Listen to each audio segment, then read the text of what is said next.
우리 시편 39편에 있는 이 말씀을 보면 이 말씀은 다윗의 기도, 다윗의 시로 되어져 있습니다. 하나님 앞에 많은 시를 시편 중에 다윗의 시가 가장 많다고 할 수 있겠습니다만은 많은 시를 쓴 중에 그러나 오늘 이 39편에 있는 이 말씀을 보면 이 다윗은 하나님 앞에 고백하기를 주여 이제 내가 무엇을 바라리요 나의 소망은 주께 있나이다 라고 하는 이 고백으로 7절의 말씀을 하고 있습니다. 주여 이제 내가 무엇을 바라리요 나의 소망은 주께 있나이다. 오늘 이 말씀을 통해서 우리도 다윗이 하나님 앞에 은혜를 받고 감동했던 것처럼 그런 하나님의 은혜와 감동이 있기를 축원합니다. 우리가 며칠 전만 하더라도 날씨가 정말 더워서 만나는 사람들마다 덥다는 이야기를 늘 들어왔습니다만은 한두 주간이 지나면서부터 이제는 제법 어디를 가봐도 가을의 모습을 느낄 수 있는 그런 계절이 우리 앞에 펼쳐지고 있는 것을 보게 됩니다. 한낮 그렇게 무더울 때에 우리 이제는 우리나라도 40도까지 온도가 올라가는 초등학교를 다닐 때에 한참 춘천에는 그 파월 장병들, 월남 가는 군인들이 훈련을 받는 곳이 화천에 있는 오음리라고 하는 곳에서 최종 훈련을 받고 걸어서 춘천역까지 와서 열차를 타고 부산까지 가고 부산에서 배를 타고 베트남으로 가는 우리가 그런 모습을 어려서부터 보았습니다마는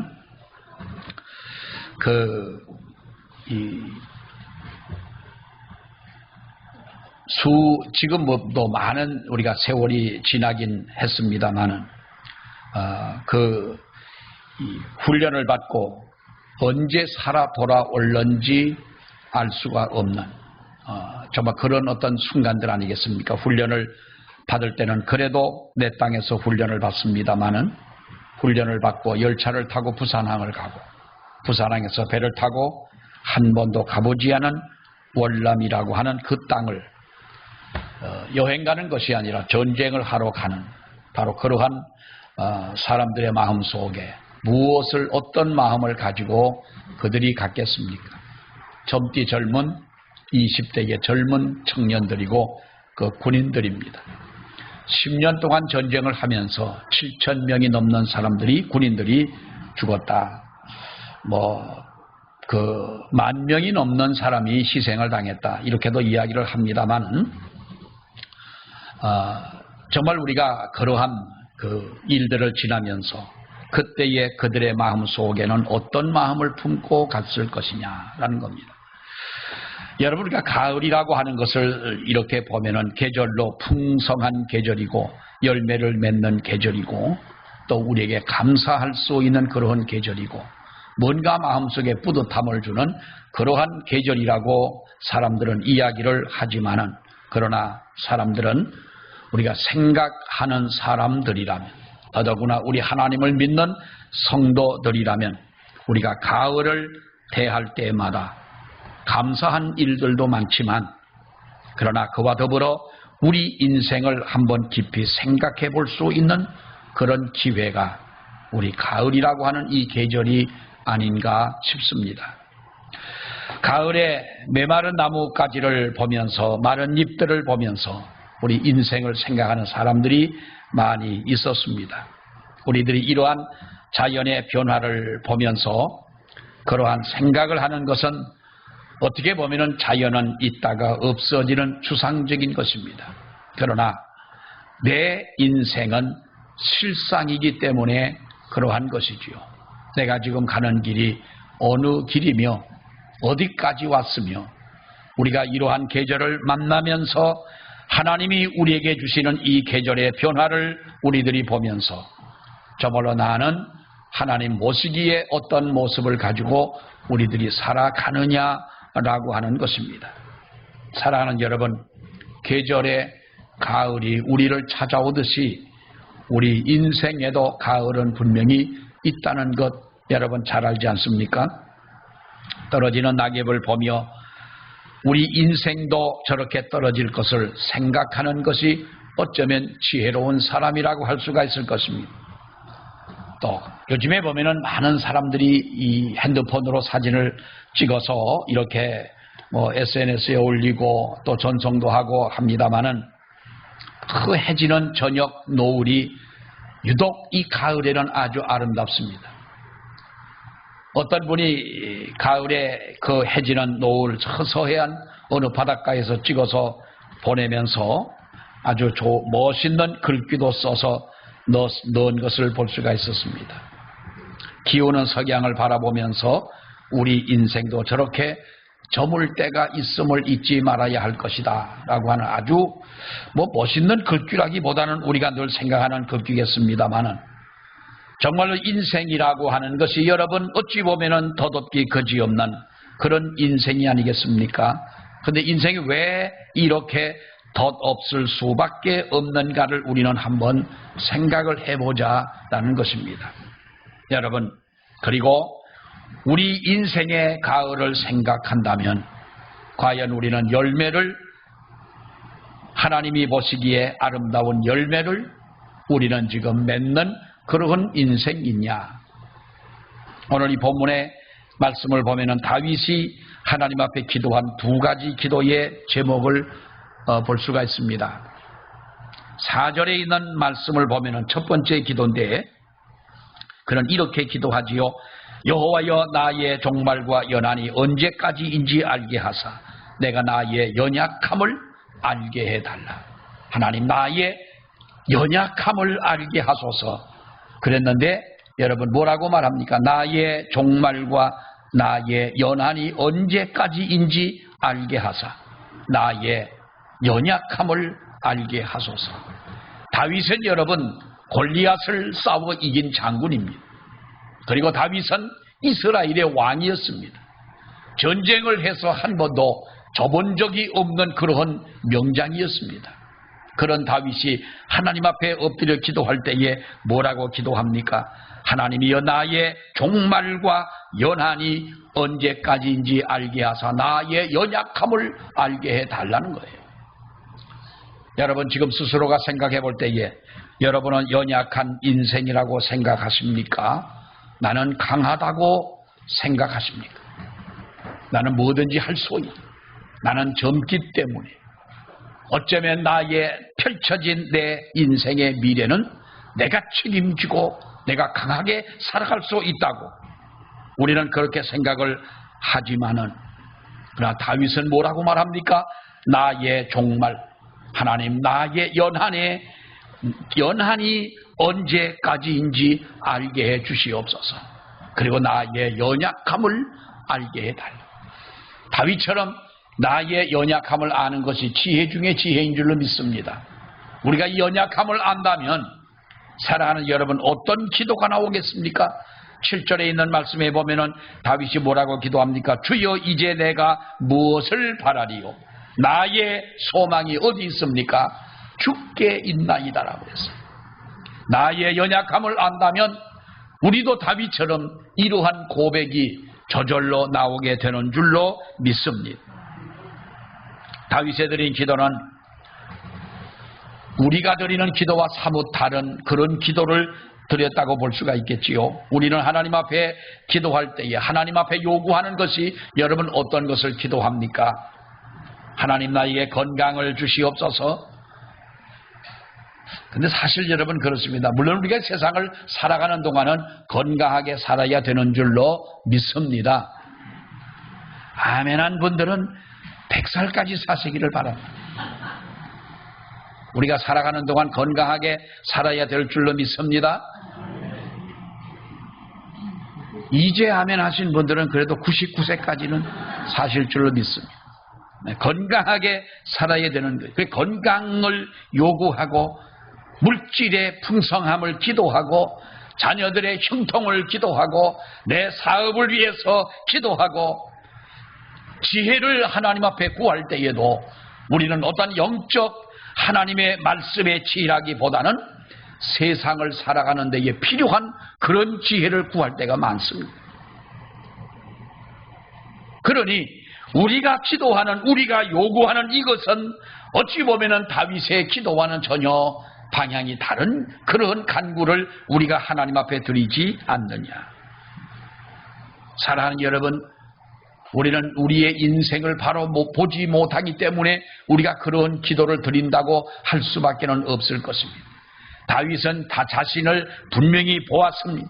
자신의 연약함을 안 것입니다. 그렇기 때문에 이러한 기도를 드릴 수밖에 없었다는 겁니다. 사람은요,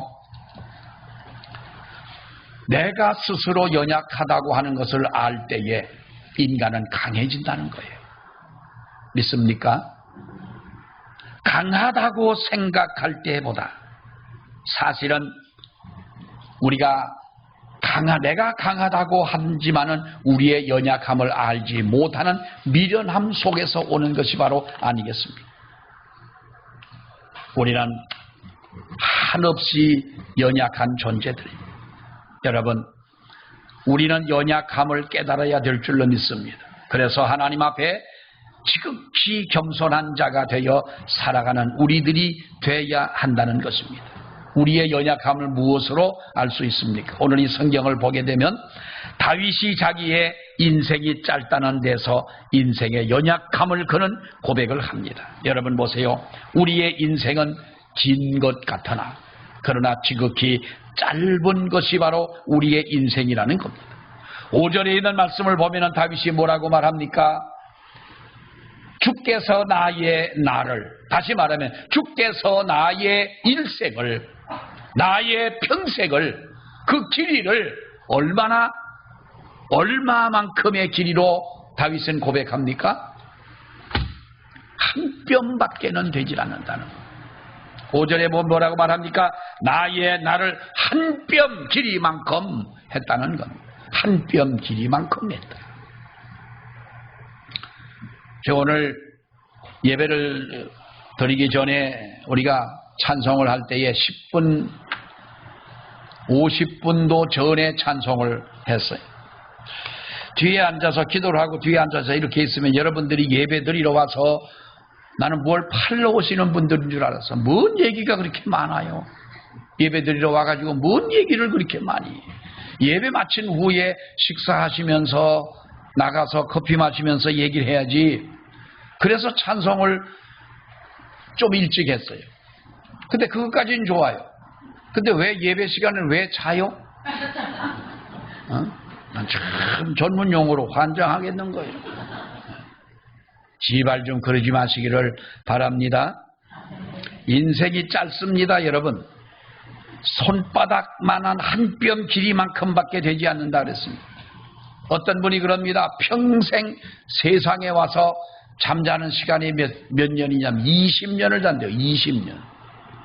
20년 동안은 여러분 잠을 자고 세상을 간다는 거예요. 사자란 놈은요, 하루 종일 잡니다. 쓴 놈은 더 잡니다. 암사자보다. 자다가 사냥을 하는 그 시간만큼 사냥을 하고 먹고는 또 자는 겁니다. 곰이란 놈은 말할 것도 없습니다. 이제부터 예배 시간에 주무시는 분들은 우리가 사자라고 부르겠습니다. 곰이라고 부르면 기분 나쁠 것 같아서 사자라고 부르겠는데, 근데 잠은 곰이 훨씬 더 많이 자는데. 제발 여러분, 인생은 얼마만큼이냐? 다윗이 뭐라고 말했습니까? 나를 한 뼘 길이만큼 하셨습니다. 한 뼘 길이만큼이라는 이 말씀은 인생의 가치에 비해서 아주 짧다는 말이에요. 응? 무척이나 아쉬운 그런 신앙의 고백이 아닐 수가 없는 겁니다. 오늘 고백에 뭐라고 말합니까? 성경에서 다윗은 나 인생의 연수가 70이요 강변하면 80이라고 이렇게 말합니다만은, 여러분, 이 말은 앞에서 본 거 보면은 긴 것 같으나 이해하자면 우리 하율이가 우리들이나 여러 성도님들을 보나 황원 장로님을 뵐 때나 예배 와서 예배 드리는 우리 모든 성도들을 볼 때에 정말로 내 인생은 길다고 느껴진다는 거예요. 앞에서 보면 길게 느껴지지만은 그러나 인생을 쭉 살다가 저 뒤에 가서 내가 살아온 인생을 보니 길게 느껴져요, 짧게 느껴져요. 예? 좀 대답 좀 하고 살아요. 좀 길게 느껴집니까? 짧게 느껴집니까? 욕심도 한이 없으셔라. 아니 그만큼 사셨으면 길게 사셨지 뭐가 짧게 느껴진다는 거. 짧게 느끼지. 그것이 앞에서 보는 것과 뒤에서 보는 것의 차이. 여러분 벌써 9월 아닙니까? 어느 TV에서 나오는 어떤 부부가요 그러는 거예요. 이 사회자가 물어요.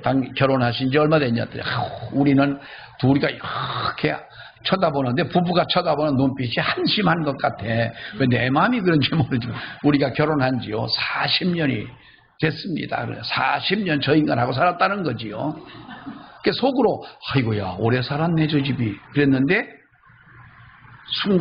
순간적으로 나는 그러면 뭐 우리 애들이 40이 됐으니 나도 결혼한 지 40년이 넘었잖아요. 아이고 내 인생도 폭삭 같구나 그 생각이 순간 드는 거예요. 자, 엊그제 같은데 나도 우리 집사람하고 데이트할 때의 생각이 아주 어제처럼 생생해요. 그 뜨거운 밤을 사가지고 나 먹고 그 서소문 공원에서 까주면서 아가씨 드시라고 그러고 그러던 아가씨가 나도 잘났었습니다. 한때는요 쭉 보면은요 나를 따라오는 사람들이 그렇게 많았었어요. 세월이라고 하는 것이 여러분 그야말로 물 흐르듯 간다. 바람 물듯 이 세상이 흐른다고 하는 그 말이 맞습니다만은 이처럼 짧게 지나가 버리는 이 세월을 사람들은 이렇게 정의를 합니다. 영국의 유명한 시인이기도 하고 정치가이기도 했던 바이런이라고 하는 사람이 이런 말을 했지요. 인생은 텅 빈 거품이고 만추의 낙엽이며 꽃과 열매는 떨어지고 벌레 먹어 낡음만 남은 비애와 같은 것이다 라는 말을 했어요. 시인이기 때문에 시인다운 얘기를 했습니다만은 여러분 그 말이 맞는 것 아니겠습니까? 인생의 텅 빈 거품이고 인생은 만추의 낙엽과 같은 것이고 꽃과 열매는 떨어지고 벌레 먹어 낡은만 남아있는 비애가 아니겠느냐. 아마도 하나님을 믿는 사람이라면 이렇게까지 물론 시인이기 때문에 그렇게 표현도 할 수가 있겠습니다만은 어쩌면 내세에 꿈이 없는 사람이라면 이 말이 진리처럼 아마도 들릴 것입니다. 여러분 셰익스피어가 뭐라고 말합니까? 인생은 걸어가는 그림자라고 그랬어요. 초라한 배우로 어스대며 무대 위에 나타났다가 그 후에는 영영 소식 없이 세상이라는 무대 위에서 말없이 사라지는 배우와 같은 것이 우리의 인생이라는 거지요. 하나님은 이 세상이라고 하는 것을 우리에게 무대로 만들어 주신 것입니다. 동치미 연극을 보셨지요?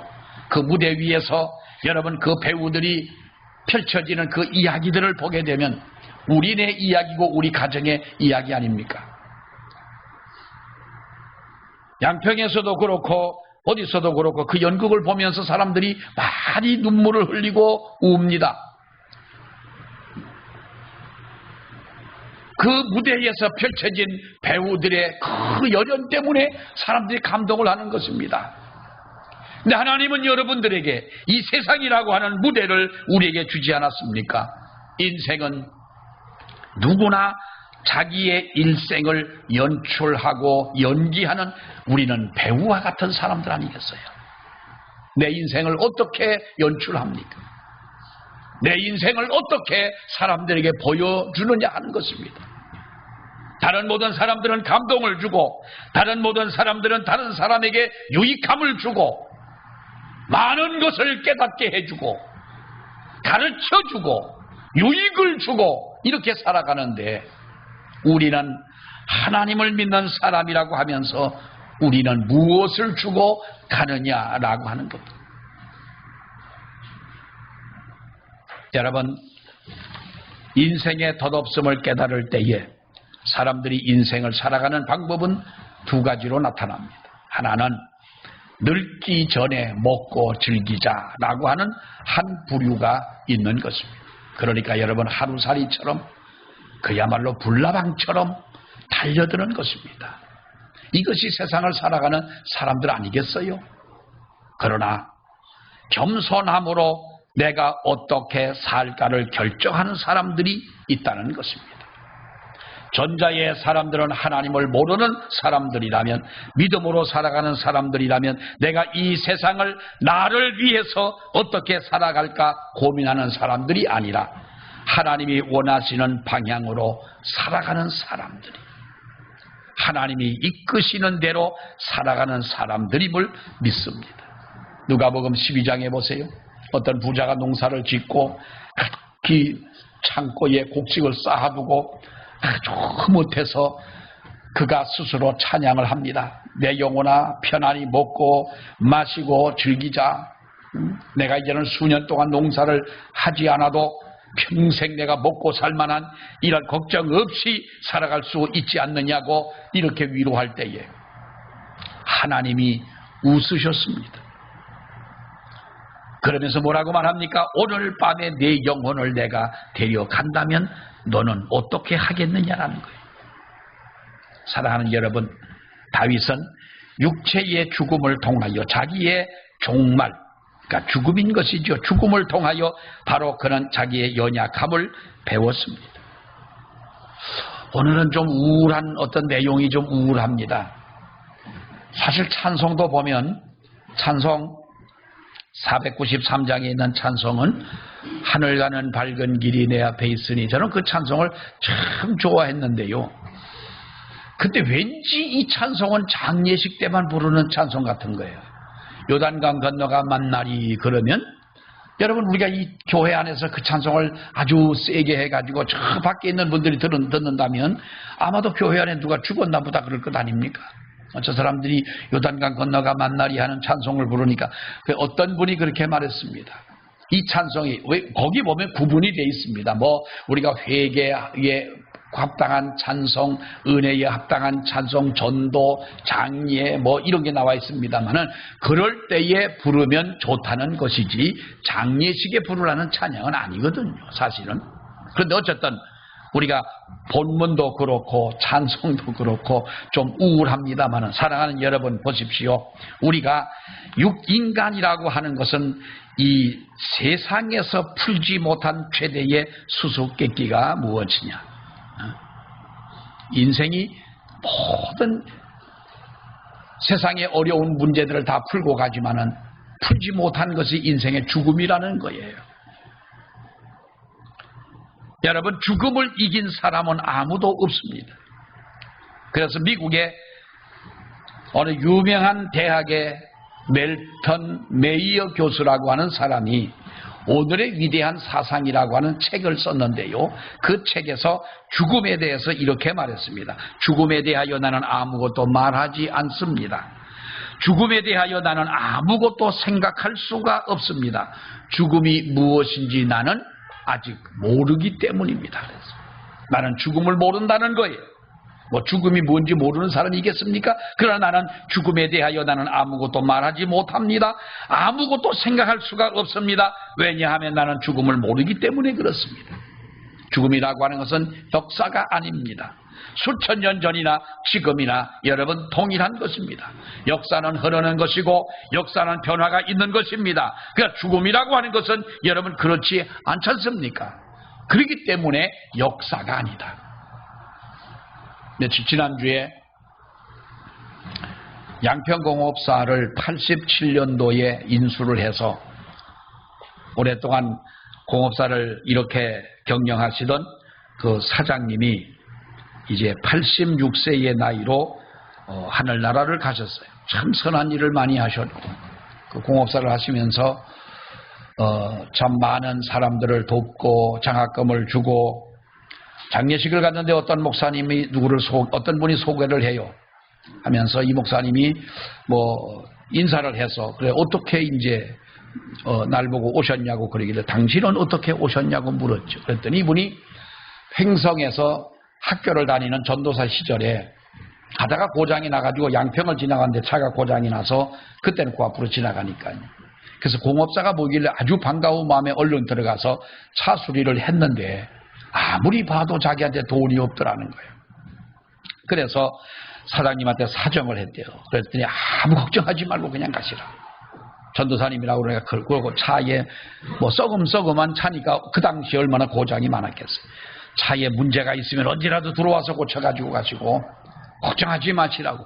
그래서 학교를 다니면서 몇 번 그렇게 하다가 이제 학교를 마치고 저 인천에 가서 큰 목회를 하셨어요. 큰 교회 목회를 하시다가 이제 은퇴를 하고 이사를 온 것이 어디냐 하면 공업사가 바로 있는 그 오빈역 옆에 동네에 이사를 와서 보니 어느 날 가만히 보니까 자기가 학교를 다니던 그 길이고 자기가 신세를 졌던 공업사 같은데 어느 날 내려가서 물어봤더니 맞더라는 거예요. 그 사장님이 어디 계시냐 그랬더니 몸이 아프셔가지고 못 내려오셨는데 지금 여기 못 내려오신다 그래서 돌아가셨다는 말씀을 듣고 이제 그 장례식장에서 저하고 만났어요. 서울의 큰 장례식장을 가면은요 어떤 때는 그곳에서 며칠 전에는 유명한 정치인이 세상을 떠서 거기서 장례를 지내고 얼마 전에는 유명한 영화배우가 거기에서 장례를 치렀고 또 얼마 전에는 아주 유명한 지식인이 거기에서 장례식을 똑같이 여러 번 치릅니다. 죽음이라고 하는 것은 그렇습니다. 거지 나사로도 죽습니다. 돈 많은 부자도 죽습니다. 어떤 사람도 자기를 찾아온 죽음 앞에 여러 번 무력할 수밖에 없는 것입니다. 그러니까 모세는 뭐라고 말합니까? 우리 인생을 홍수처럼 쓸어간다고 그러잖아요. 지난번 뉴스 보셨잖아요. 리비아에 홍수가 나가지고 댐이 2개가 연달아 터지면서 사람들이 처음에는 뭐 1,500명, 2,000명 하더니 2만 명이 넘는 사람들이 죽음을 당했고 실종자는 얼마인지도 모른다는 거예요. 시체가 그 지중해로 떠내려가서 바다로 들어갔기 때문에 헤아릴 수가 없는 거예요. 모로코에는 여러분 120년 만에 지진이 나서 2,000명이 넘는 사람이 죽었는데 수습을 해봐야 얼마인지 알 수 있다고 말하지 않습니까? 세상을 덮었던 코로나는 여러분 세계 전체의 인구의 600만 명이 넘는 사람이 코로나로 죽음을 당했습니다. 그야말로 홍수처럼 여러분 이렇게 쓸려가는 것이 그 말이 맞는 말인 것입니다. 인간에게는 3가지의 죽음이 있습니다. 하나는 영적인 죽음이 있고 또 하나는 육신적인 죽음이 있고 또 하나는 영원한 죽음이 있는 것입니다. 영적인 죽음이 여러분 어떤 죽음입니까? 육신적인 죽음이야 우리가 자기의 육신의 생을 다하고 갈 때 하나님이 부르시는 그 죽음이라 하겠지만은 영적인 죽음이 어떤 죽음입니까? 나뭇가지를 하나 베었습니다. 베어낸 이 나뭇가지가 아직까지도 꽃도 피고 잎사귀도 아주 푸릅니다. 그러나 여러분 이 나무가 살은 나무이겠습니까? 죽은 나무이겠습니까? 어떤 사람은 아직까지도 잎이 푸르고 꽃이 있으니 시들지 않았으니 살아있다고 하겠지만은 그러나 요한복음 15장의 말씀을 보게 되면 가지가 포도나무에 붙어있지 아니하면 스스로 열매를 맺을 수 없느니라. 너희가 나를 떠나서는 아무것도 할 수 없다고 성경은 말하지 않습니까? 영적으로 죽었다는 말입니다. 육신적인 죽음이 아니라 하나님에게서 분리된 영혼은 이미 영적인 죽음 속에 있는 자들입니다. 영원한 죽음은 어떤 죽음입니까? 누가복음 16장에 나와 있는 그 부자의 죽음처럼 사랑하는 여러분 영원히 죽는 것이라는 거예요.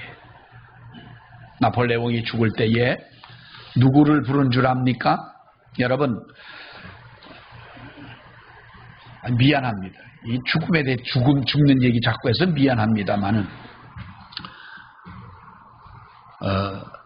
사람이 죽을 때에 자기가 마음속에 담고 담았던 이야기를 하지 않습니까? 유언이라고 그러죠.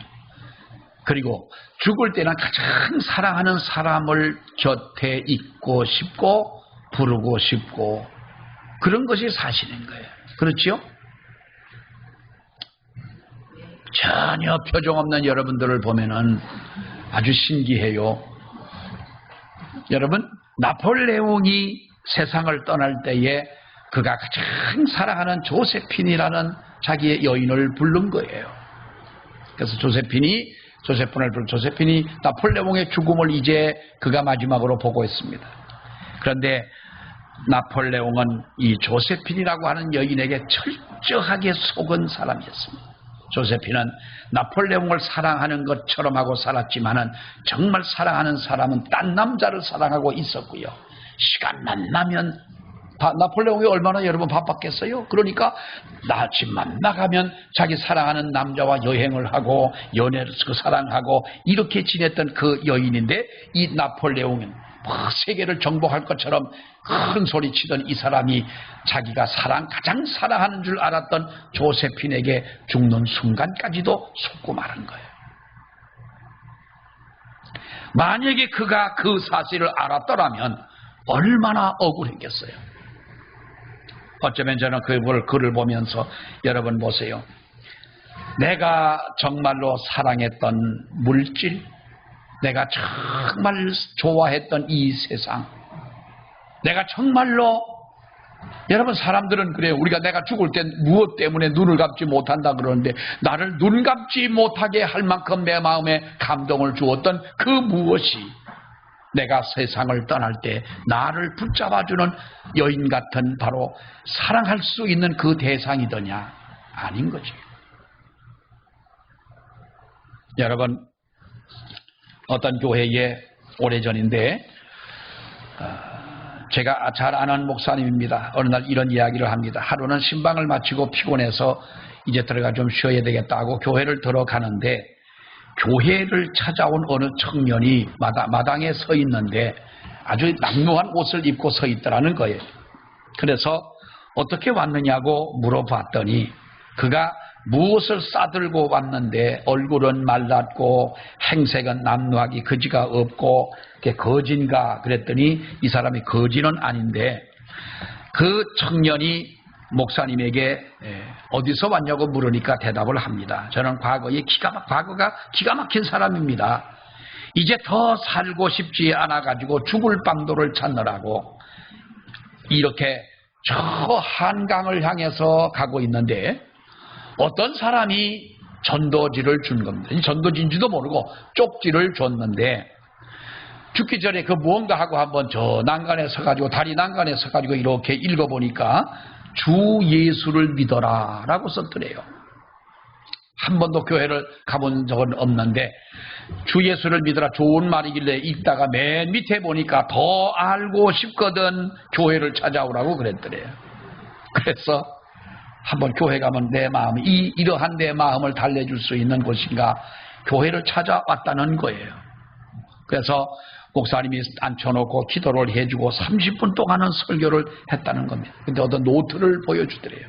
자기가 일기장 같은 노트를 보여주는데 초등학교 때 가출을 하고 서울에 올라와서 이 친구가 남대문 시장을 거점으로 소매치기를 하고 살면서 감옥에를 몇 번을 갔다 왔는지 모르는 친구예요. 그러니까 얼마나 이 피폐한 마음을 가지고 살아갑니까? 그래서 목사님이 그를 붙잡고 전도를 하고 기도를 해줬더니 신세가 한탄스러워 그런지 그렇게 눈물을 흘리고 우는 겁니다. 또 이 젊은 청년이 울길래 그 목사님도 같이 울면서 기도를 하고 갈대기에 성경을 건네주면서 다음 주일 꼭 교회를 오라고 그랬다는 거예요. 그랬더니 그 다음 주에 지나서 주일날이 왔어요. 이 목사님이 혹시나 하고 이 청년이 올까 하고 기다리는데 5분 전이 돼도 안 오는 거예요. 예배를 이제 인도하려고 강대상에 올라가 이렇게 보니까 예배 시간 다 돼서 저 뒤에 그 청년이 들어오는 거예요.